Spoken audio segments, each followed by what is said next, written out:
Welcome back, everyone. Today we're going to talk about Genesis 4, verse 17.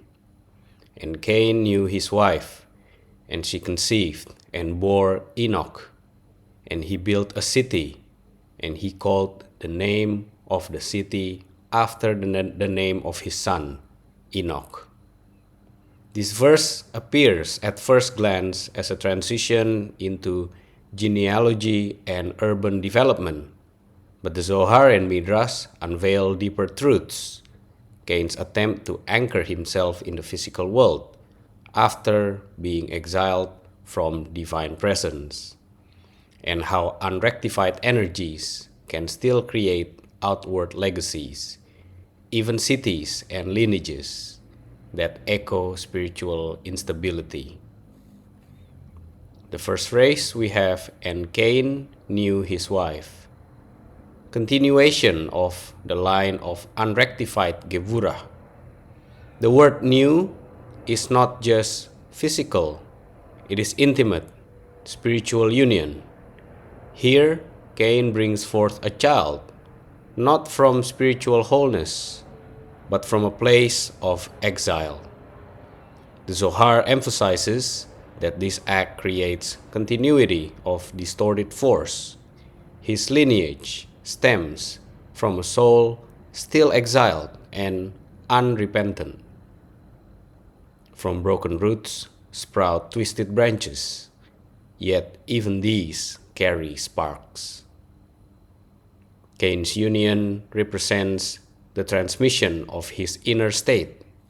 What he has not rectified, he passes on, not as a curse, but as an unbalanced spiritual frequency, which will later manifest in the culture and violence of his descendants.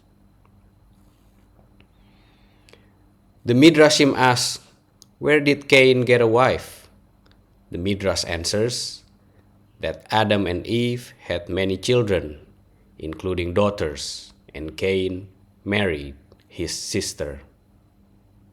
This reveals that creation was still within one bloodline, symbolizing how early humanity was, still within the primordial vessel, but already fracturing. The next phrase we have, she conceived and bore Enoch, the naming and legacy of Cain. Enoch means initiation or dedication. In the Zohar, this birth symbolizes Cain's attempt to begin anew, to consecrate a future even while cut off from divine light. He named the child with lips that remembered Eden, but hands that built far from it.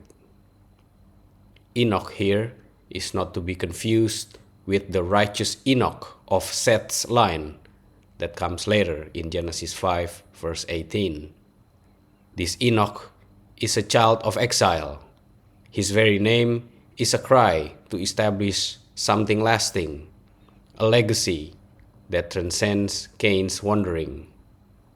The Zohar sees this as the first impulse to stabilize fallen energy through progeny. The Midrash teaches that Enoch's birth gave Cain hope that he might now redeem himself through his children. But some sages warn that this was a false form of teshuvah, trying to escape internal guilt by constructing external achievements. The next phrase we have, he built a city, the illusion of settling without rectification. Cain builds a city, but how can a fugitive and wanderer build something permanent? He built with bricks, but not with repentance, a city on shifting sands. This is not a true settlement, it is a psychological projection. Cain seeks to anchor himself in structure, in achievement, in legacy, yet without reconnecting to the divine source. The city becomes a metaphor for man-made reality, divorced from spiritual order. Zohar links this to the later Tower of Babel, building upward to grasp divinity without inner elevation. Cain City is the prototype of secular civilization rooted in restlessness, grandeur, and ego, not teshuvah. Midrashim mock the irony. A wanderer builds a city. One rabbi quips, he couldn't dwell in one place, so he built many.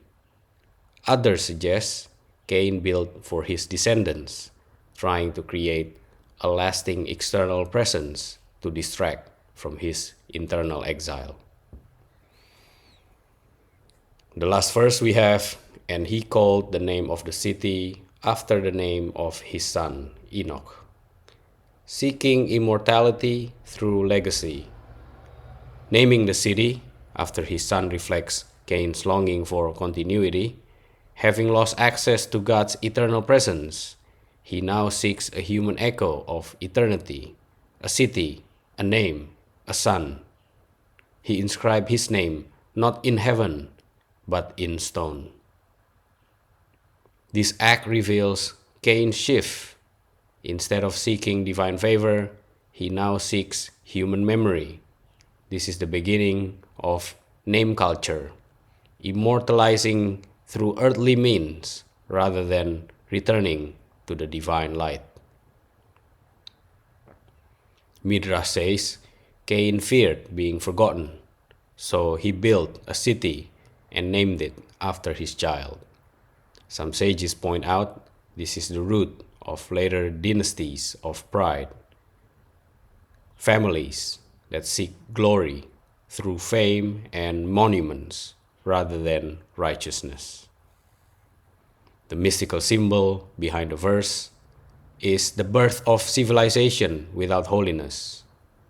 This entire verse reflects the first emergence of secular culture, buildings, names, achievements, but all emerging from a soul in exile. Cain has not returned to God. He has chosen to substitute divine closeness with worldly permanence. From the east of Eden came echoes of greatness, but not of holiness. This is a warning. When unrectified power creates, it births monuments without soul, legacies without light. Cain City stands as a shadow of the garden, a place of structure born from estrangement. To summarize, Genesis 4 verse 17 describes Cain's post-exile life. The Zohar and Midrash interpret it as the first attempt to anchor a soul in exile through external means, family, city, name, without true inner return. The lesson: Cain begins civilization, but one born of disconnection, not holiness. He builds to distract, names to immortalize, and procreates to find meaning. Yet all from a soul still turn away from the divine. This is the danger of building without teshuvah. You may create cities, but never a home. That's it for today. Thank you very much for your donation. Be blessed, everyone, and I will see you on the next episode.